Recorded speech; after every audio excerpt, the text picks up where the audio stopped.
Okay, folks, today is a Monday, I'm not sure what, May 28th, Memorial Day, and today's video topic for School of Handicapping is another one of my best practices, and it has to do with delisting certain teams and conferences, and this pertains to pretty much all sports.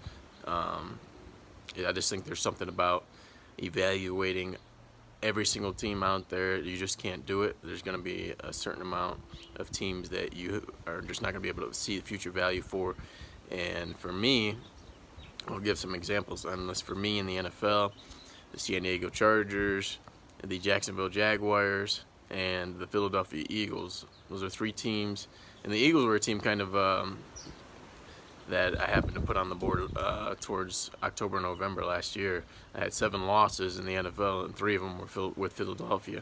But San Diego and Jacksonville have been long-term for me. I don't know what it is with those two teams, but I stay away from those two teams when I'm evaluating the board.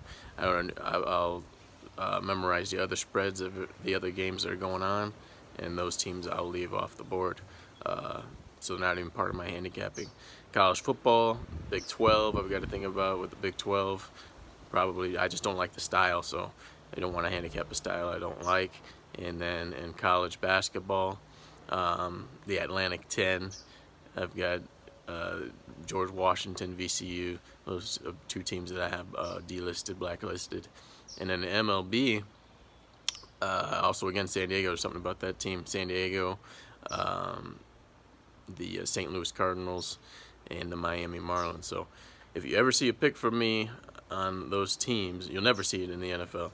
But in the other sports, if I'm feeling like I'm in a little bit of a rut or whatever, and I don't want to really post a play, but I do, I'll go ahead and evaluate those certain teams, and I'll just flip the play.